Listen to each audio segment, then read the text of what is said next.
I'm starting here with a colorful background. I will be working on the piece with four main colors. I have chosen to work with, let me see, cobalt turquoise light, which is a Hobine color. Then I have also picked out rose madder again, which is a Hobine color. I have also taken ISO Indo Lin 1 yellow deep, again Hobine, and I am also using ultramarine deep. So as I begin my painting, I start with a colorful background. Even though I know that the background is going to go dark, I want to keep it light and I want to keep it bright.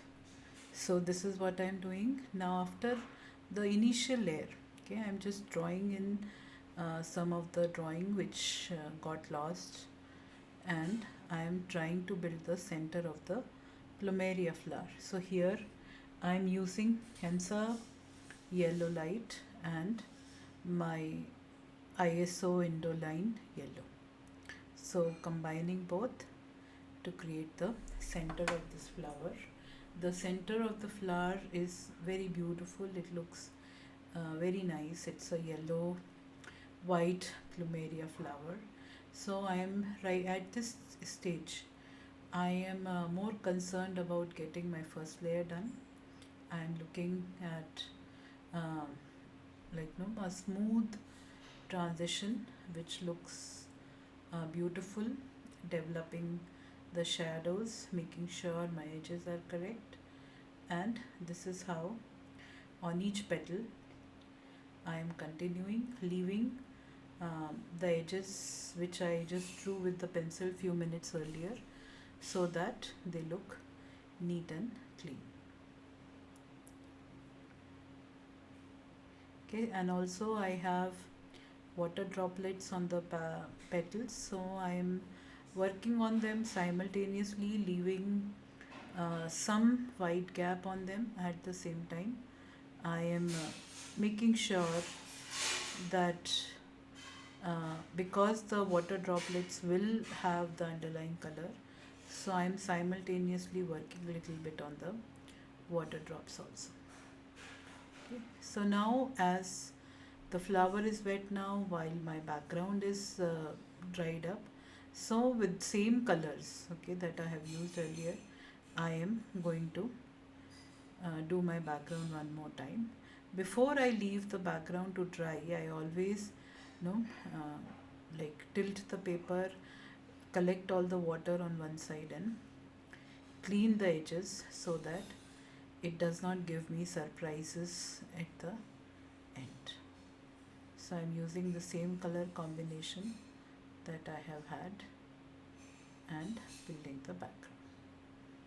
You will notice there I have a water droplet, so I am simultaneously working on my droplet as I am working on the background, because water droplet will reflect the colors which are underneath. So again you'll notice that in this layer background has become darker, and it is here to support the white Plumeria flower.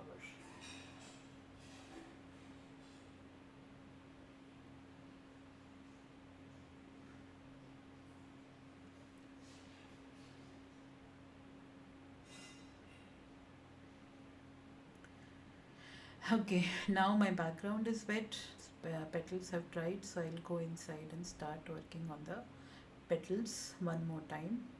Here I am letting the background bleed little bit into one of the shadows of the petal, so that it looks like a natural. I am trying to keep my edges lost and found edges.